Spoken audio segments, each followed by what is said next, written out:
Film dimulai dengan seorang remaja bernama Alex yang tengah bersiap untuk mengikuti studi tour sekolahnya di Paris yang akan dimulai pada esok hari. Dengan antusias, ia mengemas barang-barangnya, menyusun rencana perjalanan, dan terlihat sangat bersemangat untuk menjelajahi ibu kota mode tersebut.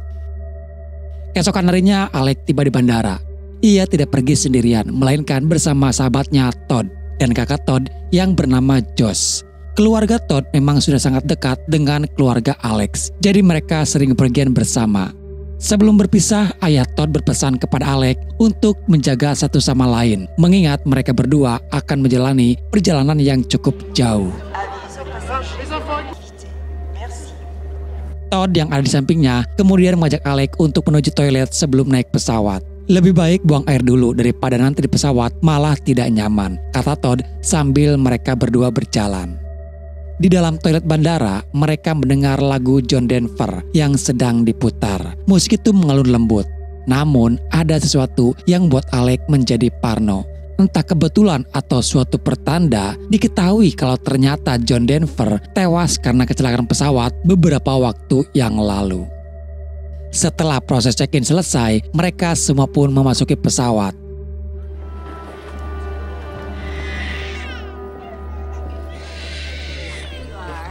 Alex mengambil tempat duduknya, namun tak lama kemudian ada dua wanita, Krista dan Black, menghampirinya. Mereka menawarkan untuk bertukar tempat duduk dengan Alex, karena sebelumnya Black duduk berdampingan dengan Todd.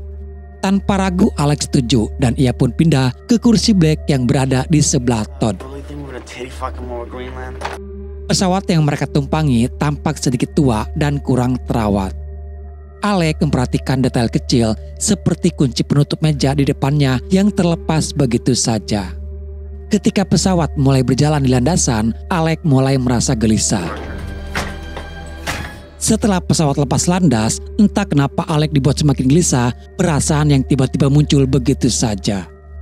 Tak lama kemudian, tiba-tiba pesawat itu berguncang hebat, menyebabkan semua penumpang menjadi panik. Mesin pesawat terdengar mengeluarkan suara berisik, dan pesawat perlahan mulai hancur. Suasana menjadi kacau dan sebuah ledakan besar pun terjadi.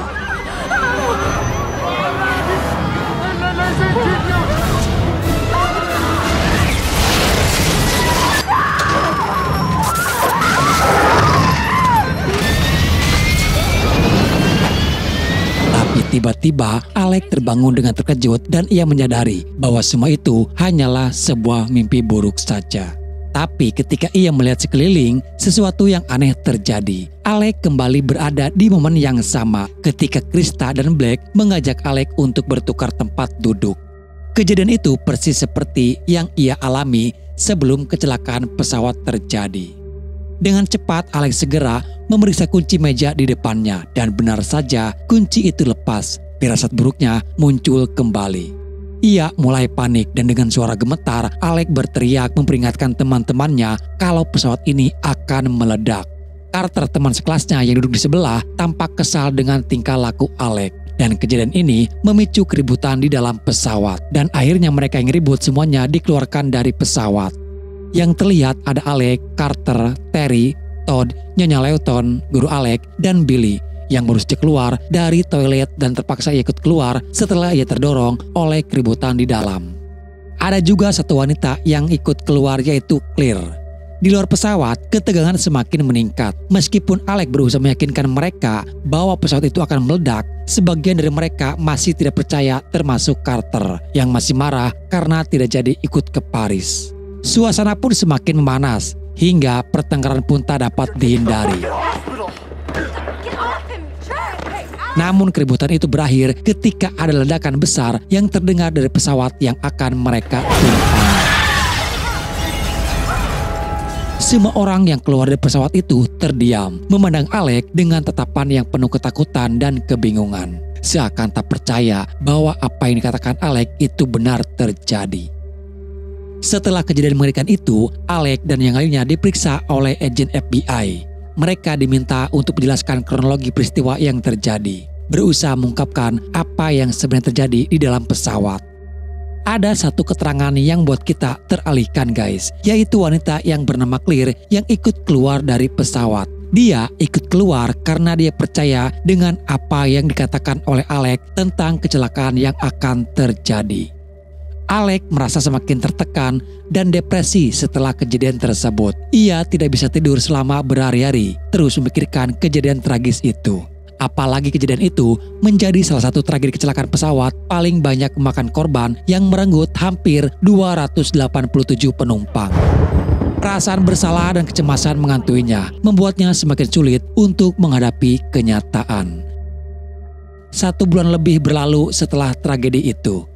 Di sekolah Alex mengadakan memorial untuk mengenang para murid dan guru yang tewas dalam kecelakaan itu.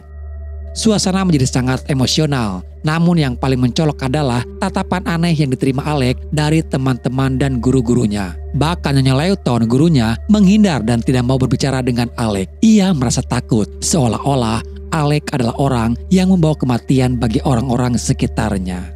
Tidak hanya itu, Todd yang sebelumnya sangat dekat dengan Alex merasa tertekan karena ayahnya meminta agar ia menjauhi Alex. Meskipun demikian, Todd tidak sepenuhnya menjauhi Alex. Mereka masih berteman baik, bahkan mereka berencana berlibur bersama agar bisa sedikit menghilangkan suasana mengerikan ini. Pada suatu malam saat Alex yang sedang berada di kamarnya membaca lebih banyak berita tentang kecelakaan pesawat yang masih membayangi pikirannya. Tiba-tiba seekor burung hantu muncul di jendela kamarnya. Dengan cepat, Alex yang merasa terkejut dan spontan melemparkan buku ke arah burung hantu itu. Berharap dia bisa mengusirnya. Namun tak sengaja, buku yang dilemparkannya mengenai kipas angin di kamar dan robek. Dan salah satu robekan buku itu jatuh tepat di depan Alex. Ketika ia melihat lebih dekat, Alex terkejut karena tulisan di robekan itu adalah nama Todd. Seperti sebuah pertanda, sesuatu buruk mungkin akan menimpa kepada Todd. Di lain tempat, Todd yang sedang berada di kamar mandi. Di sana sesuatu yang aneh mulai terjadi. Air dari toilet yang bocor itu mengikuti langkah Todd, mengalir terus-menerus kemanapun ia berjalan. Tanpa ia sadari, Todd melangkah di atas air yang mengenang dan tiba-tiba ia terpleset ke dalam bak mandi. Lehernya terjerat tali jemuran hingga ia pun tewas karena tercekik.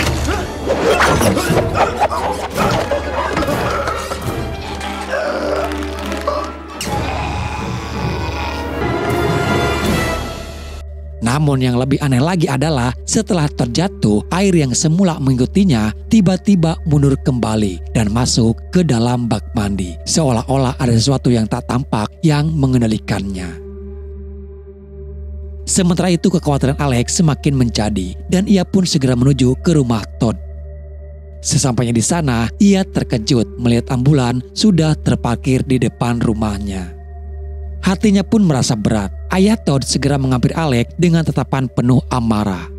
Sudah bukan rahasia lagi kalau Alex yang dirumorkan bisa melihat kematian. Ayahnya pun bertanya, tidakkah kau mendapatkan penglihatan tentang kematian Todd? Ayah Todd pun mulai menyalahkan Alex, beranggapan bahwa kecelakaan pesawat yang menewaskan seluruh penumpang itu adalah kesalahan Alex. Kematian Todd diduga karena bundir, karena Todd yang merasa bersalah atas kematian kakaknya yaitu Josh. Alex kaget dan langsung membantah, tidak mungkin Todd melakukan itu. Tidak mungkin ia bundir. Jawabannya dengan tegas berusaha meyakinkan ayah Todd bahwa Todd bukanlah orang yang akan melakukan hal seperti itu. Tapi fakta di lapangan menunjukkan kalau kematian Todd menjurus kepada bundir. Keesokan harinya, Alex memutuskan untuk pergi ke rumah Claire. Ia merasa perlu untuk menanyakan langsung kepadanya kenapa dia ada di rumah Todd tadi malam. Diketahui kalau Claire dan Alex sendiri sebenarnya bukan teman, hanya kebetulan mereka satu sekolahan saja. Bahkan di sekolah pun mereka jarang sekali saling menyapa. Di sini Claire mengungkapkan sesuatu yang membuat Alex cukup terkejut. Claire mengakui bahwa meskipun ia tidak memiliki penglihatan seperti Alex, tapi ada sesuatu yang membuatnya merasa terhubung dengan perasaan Alex, terutama pada saat malam kecelakaan pesawat itu. Meskipun ia tidak tahu kenapa, entah mengapa perasaan Alex seolah merasuk ke dalam dirinya, membuatnya merasa bahwa ia perlu berada di sana di rumah Todd. Ia merasakan kekhawatiran yang sama, seperti ada ikatan batin yang tak bisa ia jelaskan. Alec pun mencoba untuk memahami keadaan ini, dan dia mulai memahami bahwa Todd mungkin merupakan titik awal dari semua kejadian aneh yang dialami mereka yang selamat dari kecelakaan pesawat. Ia merasa semakin terjerat dalam perasaan cemas bahwa apa yang terjadi pada Todd adalah sebuah pertanda tentang takdir mereka yang selamat. Malam itu mereka berdua mengunjungi rumah sakit tempat jasad Todd disimpan. Saat mereka mendekati jenazah, Alec memperhatikan ada sesuatu yang mencurigakan pada leher Todd. Bekas cekikan kawat jelas terlihat. Alec yakin kalau ini bukan bundir, tapi Todd tewas akibat kecelakaan. Namun penjaga mayat itu justru menanggapi dengan serius. Tidak ada yang namanya kecelakaan dalam kematian. Semua itu sudah bagian dari rancangan kematian yang akan membawa kita ke akhir hidup kita. Alec menatap penjaga itu, mencoba untuk memahaminya. Jika kematian itu adalah rancangan, lalu apakah kita bisa menghindarinya jika kita tahu tentang rancangan tersebut? Tanyanya dengan nada lembut. Penjaga itu menatap Alec lebih dalam, seolah dia tahu apa yang sedang dialami oleh Alec. Dia pun berkata, "Kamu sudah menghindari kematian dengan keluar dari pesawat itu, berkat penglihatan yang kamu miliki. Tetapi dengan kematian Todd itu membuktikan bahwa kematian memiliki rencana baru untuk mereka yang selamat dari kecelakaan pesawat. Karena sebenarnya mereka yang selamat sudah ditakdirkan untuk mati dalam kecelakaan itu. Jadi lanjut penjaga itu, sekarang kamu harus mencari tahu bagaimana dan kapan giliranmu tiba." Keesokan harinya, Alec dan Claire duduk di sebuah kafe, berbicara tentang rancangan kematian yang sempat disampaikan oleh penjaga mayat itu. Sambil menikmati secangkir kopi, Alec mulai merenung tentang apa yang sebenarnya terjadi pada mereka yang selamat dari kecelakaan pesawat. Tanpa mereka sadari, Carter dan pacarnya Terry juga sedang berada di kafe yang sama. Melihat Alec dan Claire duduk bersama, Carter dan Terry langsung menghampiri mereka. Terry yang masih menyimpan dendam atas kejadian pesawat itu mulai marah dan akhirnya pertengkaran pun terjadi kembali. Situasi semakin panas hingga akhirnya Terry memutuskan untuk meninggalkan Carter. Namun saat dia berjalan keluar dari kafe, sebuah bis tiba-tiba melaju kencang dan menabrak Terry, menyebabkan ia tewas seketika. Semua yang ada di kafe itu terkejut dan syok dengan kejadian yang menimpa kepada Terry. Malam harinya Alec kembali menonton berita tentang investigasi kecelakaan pesawat itu. Dalam tayangan investigasi itu, ia melihat percikan api yang menyebabkan kecelakaan pesawat tersebut. Dan setelah memperhatikan dengan seksama, ia menemukan sesuatu yang mencurigakan. Percikan api itu membentuk sebuah jalur yang berasal dari tempat duduk Todd. Ia mulai merasa cemas karena jalur ledakan itu terus mengarah dan selanjutnya menuju tempat duduknya Terry. Dan kenyataannya sekarang Terry pun sudah tewas. Dari semua rentetan itu, Alec mulai menyadari bahwa korban berikutnya mungkin adalah Nyonya Lawton. Alec tidak tinggal diam. Ia segera pergi menuju rumah Nyonya Lawton, mencari tahu sesuatu yang mungkin menjadi pemicu bahaya itu datang. Nyonya Lawton yang melihat Alec dari jendela rumahnya merasa ketakutan dan segera menghubungi agen FBI untuk meminta bantuan. Alec lalu memeriksa mobil Nyonya Lawton, mencoba mencari tahu apakah ada sesuatu yang bisa menjelaskan mengapa Nyonya Lawton akan menjadi korban berikutnya. Tak lama setelah itu, agen FBI tiba dan meminta Alec untuk ikut dengan mereka. Mereka membawanya ke kantor polisi untuk diinterogasi di sana. Alec mencoba menjelaskan bahwa ia yakin Nyonya Lawton adalah orang berikutnya yang akan tewas. Alec menjelaskan pola rancangan kematian yang telah ia temukan. Bagaimana satu persatu orang yang selamat dari kecelakaan pesawat mulai meninggal dengan cara yang misterius. Polisi awalnya mencurigai Alec sebagai penyebab kecelakaan pesawat itu, namun kecurigaan tersebut tidak mendasar.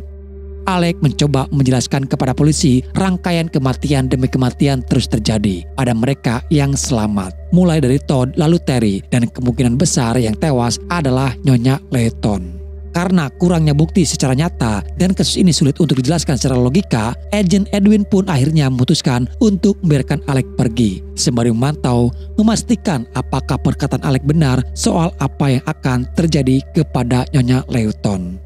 Kembali ke rumah Nyonya Lawton, kita melihat tanda-tanda kematian yang mulai mendekatinya. Nyonya Layton tidak menyadari bahwa gelas yang dia pegang tiba-tiba bocor dan cairan tersebut tumpah masuk ke dalam komputer di mejanya.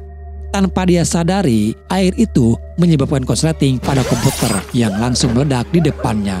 Serpihan pecahan kaca dari komputer itu terlempar dan menusuk lehernya. Di tempat lain, Alec kembali merasakan sebuah tanda yang mengarah pada kematian berikutnya. Saat ia berjalan, ia melihat seorang pria yang sedang membakar sampah di pinggir jalan. Tiba-tiba percikan api yang melayang di udara seperti mengarah langsung padanya. Insting Alec langsung bekerja dan ia bergegas kembali ke rumah Nyonya Layton dengan perasaan cemas. Sesampainya di rumah Layton, ia menemukan bahwa apa yang ia rasakan benar adanya. Percikan api yang berasal dari komputer yang meledak di rumah Layton menjalar dan mengenai bekas minuman alkohol yang tumpah sebelumnya. Ketika Nyonya Layton mencoba mengambil kain untuk menutup luka di tubuhnya, sebuah pisau yang terletak di dekatnya jatuh menembus langsung ke dadanya. Alec yang tiba di rumah Layton terkejut melihat pemandangan mengerikan itu. Nyonya Layton tergeletak dengan darah yang mengalir deras dari lukanya. Dengan cepat, Alec langsung mencabut pisau dari tubuh Nyonya Layton, berusaha memberikan pertolongan. Namun dalam kepanikannya, ia menyadari bahwa dengan memegang pisau itu, sidik jari miliknya menempel pada pisau yang kini menjadi barang bukti. Takut malah dia yang akan dituduh atas kejadian itu, dia lalu segera pergi dari sana. Saat itu kebetulan Billy lewat dan melihat Alec baru saja keluar dari rumah Layton. Billy memperhatikan keadaan Alec yang terlihat tampak sangat panik. Keesokan harinya, agen FBI mulai mencurigai Alec atas kematian Nyonya Layton. Mereka langsung mencari tahu keberadaan Alec dan salah satu agen pun mendatangi Claire untuk menanyakan tentangnya. Namun Claire mengaku kalau dia tidak tahu di mana Alec berada. Mereka khawatir dengan keadaan Alec. Claire memutuskan untuk mengajak Carter dan Billy mencari keberadaan Alec. Mereka akhirnya percaya apa yang dikatakan oleh Alec soal rangkaian kematian itu. Mereka harus mencari Alec untuk mengetahui siapa yang akan menjadi korban berikutnya. Dan mereka khawatir jika mereka tidak segera menemui Alec, kematian berikutnya mungkin sudah di depan mata mereka. Setelah melakukan pencarian, akhirnya mereka berhasil menemukan Alec yang sedang berada di pantai. Claire yang khawatir membawa Alec pergi ke kabin milik ayahnya. Alec tidak bisa pulang karena saat ini ia menjadi tersangka atas kematian Nyonya Layton. Di kabin mereka kembali membahas soal rangkaian kematian itu. Namun pada saat itu, Alec belum mempunyai penglihatan ataupun firasat yang akan mati. Dia juga tidak banyak bicara dan tidak mau memberitahukan siapa yang akan menjadi korban berikutnya. Carter yang sudah sangat kesal berkata, "Kita ini sudah ada di dalam daftar kematian, jadi kenapa harus menunggu? Ujung-ujungnya kita bakal mati juga." Tanpa ragu, ia mulai mengemudi dengan kecepatan tinggi, menentang maut itu. Pada saat yang sama, Alec merasakan sebuah pertanda kembali datang. Sabuk pengaman mobil yang dikenakannya tiba-tiba terasa sangat ketat. Ia melihat bayangan kereta api lewat di jendela mobil. Dan saat mereka tiba di rel kereta api, Carter yang masih keras kepala dengan sengaja menghentikan mobilnya di tengah rel kereta api. Mereka yang takut keluar dari mobil, kecuali Carter yang tetap bertahan di dalam mobil menolak untuk keluar. Alec dan yang lainnya membujuk Carter untuk meninggalkan mobil. Tapi Carter bersikeras karena dia merasa bahwa bukan giliran dia untuk mati. Tapi tak bisa dibohongi, Carter pun mulai takut mati. Dan dia mulai panik dan mencoba menyalakan mobilnya.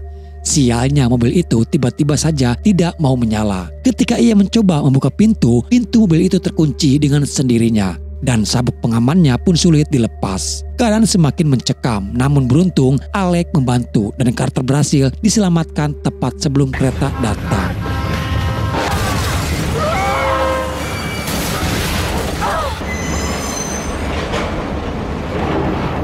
Setelah kejadian itu, Billy merasa marah dan ketakutan. Ternyata maut itu mengincar Carter sambil ia pun menjauhi Carter. Namun tiba-tiba sebuah potongan besi bekas mobil yang tertabrak kereta melayang dan membelah kepala Billy. Semua yang ada di sana sangat terkejut dengan kematian Billy yang begitu tragis. Alec yang melihat kejadian itu berkata, memang seharusnya Carter yang tewas, tapi karena Alec berhasil menyelamatkannya, maut itu berpindah ke orang yang akan mati berikutnya, yaitu Billy. Alec merasa bahwa ia berhasil mengelabui rancangan kematian dan berpikir bahwa jika mereka bisa mengidentifikasi tanda-tanda kematian yang akan datang, mereka bisa menghindari kematian itu. Dan sekarang kalau menurut rangkaian maut itu, kini giliran selanjutnya adalah Alec dan yang terakhir adalah Claire. Keesokan harinya di kabin milik ayah Claire, Alec bersiap-siap untuk menghadapi kematiannya. Ia tahu bahwa untuk menghindari maut, ia harus mengetahui semua tanda-tanda yang akan datang. Alec menutup segala barang yang bisa membahayakan dirinya. Bahkan hal-hal kecil saja ia sangat berhati-hati, memastikan tidak ada yang bisa menyebabkan bahaya. Tidak lama kemudian, tanda-tanda mulai muncul. Salah satunya adalah angin kencang yang datang tiba-tiba. Namun kali ini Alec merasa ia bisa mengantisipasi semuanya. Dalam pemikirannya, dia bisa mengalahkan kematian ini. Alec yakin bahwa ia bisa menghindari takdir yang sudah dirancang itu. Pada malam harinya, Alec tiba-tiba mengingat kejadian sebelum terjadi kecelakaan pesawat itu. Di pesawat, dia tidak jadi bertukar tempat duduk dengan Black. Dan yang lebih mengejutkannya, kursi Claire berada tepat di depan kursinya. Ini berarti dia selamat bukan karena berhasil menghindari kematian, melainkan karena itu bukan giliran Alec. Sekarang giliran itu jatuh kepada Claire. Alec langsung bergas menuju rumah Claire. Sementara itu, Claire yang berada di rumahnya berusaha keras untuk menghindari takdir. Ia masuk ke dalam mobil mencoba berlindung. Namun ia tidak menyadari bahwa maut itu kini semakin dekat.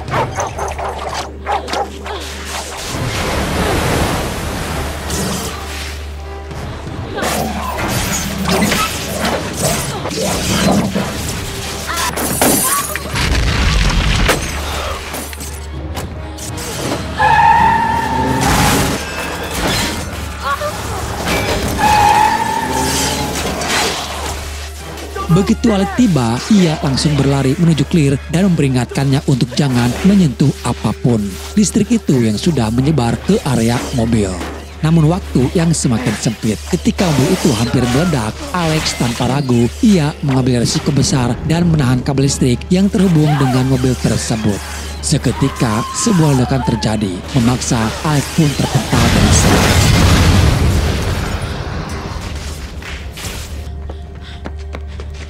Namun berkat pengorbanannya, Claire berhasil diselamatkan. 6 bulan kemudian setelah kejadian itu, Alec, Claire, dan Carter masih hidup. Mereka pun akhirnya bisa berlibur ke Paris untuk merayakan peristiwa mengerikan yang sudah mereka lalui. Carter kini terlihat lebih ramah dan tidak lagi emosional ketika bertemu Alec. Mereka menghabiskan waktu bersama, merayakan kebersamaan setelah melewati begitu banyak bahaya. Namun Alec tidak bisa sepenuhnya melupakan kejadian-kejadian itu. Dalam perjalanan, ia kembali teringat akan rancangan kematian yang sepertinya masih belum selesai. Setelah berhasil menyelamatkan Claire, seharusnya Alec yang menerima giliran berikutnya. Tapi setelah ledakan itu, ia masih hidup. Yang menjadi pertanyaannya adalah, kenapa Alec masih hidup? Sebuah teka-teki kematian yang belum terpecahkan. Namun tiba-tiba, sebuah firasat buruk menghampiri Alec. Dan ia merasa sepertinya sekarang adalah giliran Alec. Alec pun memutuskan untuk pergi ke hotel dan meminta teman-temannya untuk tidak mengikutinya. Namun maut itu tetap mengejarnya. Untungnya Carter yang sigap langsung menyelamatkan Alec tepat waktu. Dan ia terhindar dari kematian tersebut. Tapi kejadian itu meninggalkan pertanyaan besar. Jika Alec sudah selamat, siapa yang akan menjadi korban berikutnya? Tak lama setelah kejadian itu, jawabannya pun datang. Ternyata yang berikutnya akan tewas adalah Carter.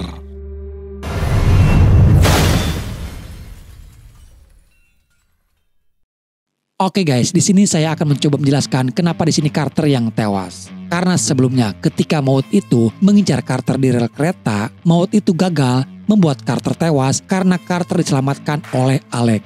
Sehingga maut itu mengincar target berikutnya, yaitu Alec. Dan kalau orang yang terakhir itu masih bisa selamat dari maut, maka siklusnya akan terulang kembali kepada mereka yang bertiga yang masih hidup, yaitu Carter, Claire, dan Alec. Siklus itu akan terus berulang sampai mereka semua yang sudah ditakdirkan itu meninggal. Karena kalau dirunut dari awal film, orang-orang yang selamat dari kecelakaan pesawat seharusnya sudah meninggal. Namun karena berhubung secara tidak langsung, Alec menyelamatkan semuanya. Maka di sini maut sedikit mengajak mereka bermain dalam kematian. Timbul pertanyaan besar, apakah Alec dan Claire akan selamat? Kalau merujuk pada takdir, tentunya mustahil bagi mereka berdua untuk bisa selamat dari maut. Tinggal bagaimana cara mereka meninggal, apakah ingin cara yang baik atau tewas dalam keadaan maksiat. Dan di sini akhirnya film pun selesai.